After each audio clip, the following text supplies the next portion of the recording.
Welcome back to my channel Jain recipes by Khyati Mehta.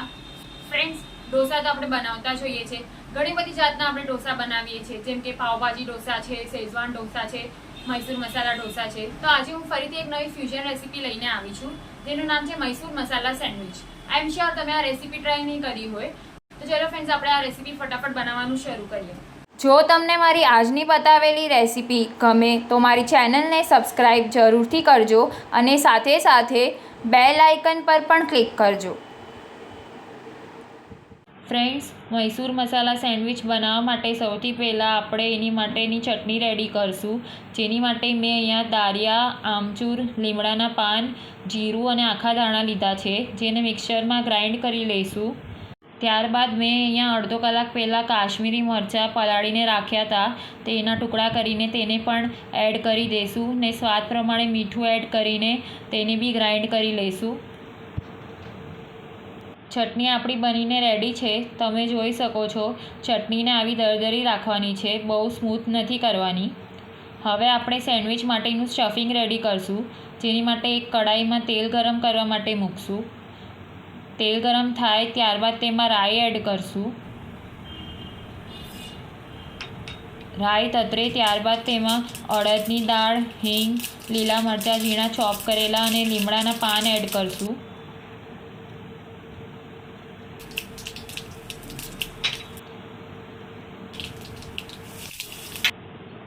વઘારને mix કરી લઈશું. અડદની દાળ થોડી ગુલાબી થાય ત્યારબાદ બાફેલી કાચી કેળાના નાના નાના પીસ કરીને રેડી રાખ્યા છે, તે બી એડ કરી દઈશું. અને સ્વાદ પ્રમાણે મીઠું ને હળદર એડ કરી લઈશું. કેળા બાફતી વખતે મીઠું એડ કરેલું, માટે તે પ્રમાણે એડજસ્ટ કરી લઈશું. ફ્રેન્ડ્સ, જો તમને મારી બતાવેલી રેસીપી ગમે તો મારી ચેનલને લાઇક, શેર અને સબસ્ક્રાઈબ જરૂરથી કરજો અને સાથે સાથે બેલ આઇકન પર પણ ક્લિક કરજો ને મને કમેન્ટ કરીને જણાવજો તમને રેસીપી કેવી લાગી અને રેસીપી ચોક્કસથી ટ્રાય કરજો. પ્રોપરલી બધું મિક્સ કરી લઈશું ને સ્ટફિંગને સ્મેશરથી થોડુંક સ્મેશ કરી લઈશું. સ્ટફિંગ બહુ વધારે પડતું સ્મેશ નથી કરવાનું, થોડુંક કચરું રાખવાનું છે, જેથી કરીને ખાવામાં કાચી કેળાના પીસ થોડા ક્રન્ચી લાગે. સ્ટફિંગ સ્મેશ થઈ ગયું છે. હવે આપણે થોડુંક પાણી એડ કરશું, જેથી કરીને સ્ટફિંગ એકરસ થઈ જાય.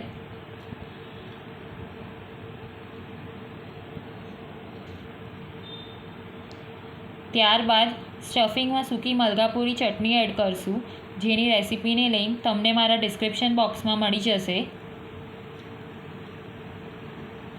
ત્યારબાદ મિક્સ કરી લઈશું પ્રોપરલી અને સમારેલી કોથમરી એડ કરી લઈશું.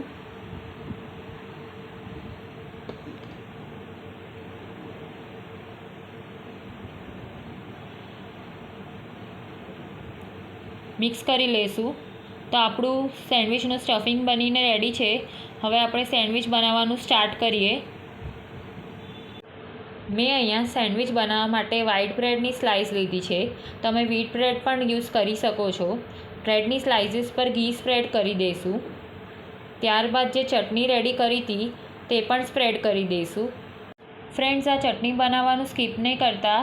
આ ચટણીથી જ સેન્ડવિચનો ટેસ્ટ બહુ જ સરસ આવશે, માટે જરૂરથી રેડી કરજો આ ચટણી.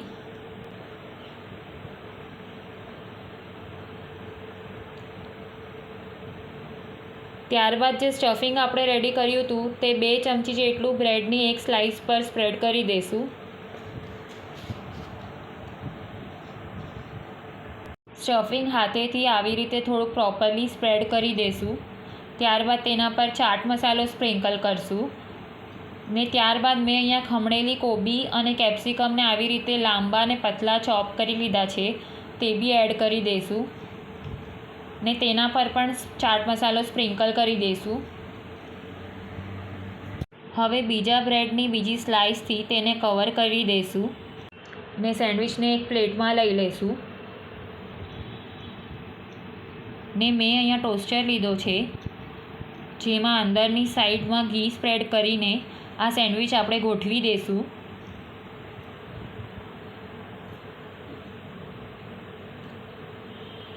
ને ત્યારબાદ બ્રેડની ઉપરની સાઈડ પર પણ થોડું ઘી લગાડશું.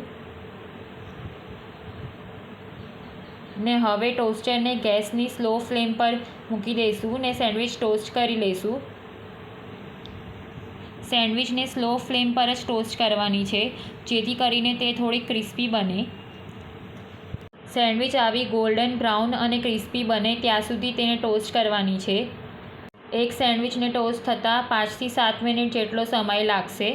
આવી રીતે આપણે 2 સેન્ડવિચ રેડી કરી લીધી છે અને તેને પ્લેટમાં લઈ લીધી છે. હવે આપણે જે સ્ટફિંગ રેડી કર્યું હતું તેમાંથી હજી બીજી 3 થી 4 સેન્ડવિચ બનીને રેડી થશે, એટલે ટોટલ 5 થી 6 સેન્ડવિચ રેડી થશે. હવે મેં અહીંયા સેન્ડવિચને કટ કરી લીધી છે. તમે જોઈ શકો છો સેન્ડવિચ કેટલી યમ્મી ને ડેલિશિયસ લાગે છે તે, અને બહુ જ કલરફુલ પણ લાગે છે. તો આપણે સેન્ડવિચને સર્વ કરી લઈએ. મેં અહીંયા સેન્ડવિચને ખમણેલી કોબીથી ગાર્નિશ કર્યું છે અને ટમેટો કેચઅપ સાથે સર્વ કર્યું છે.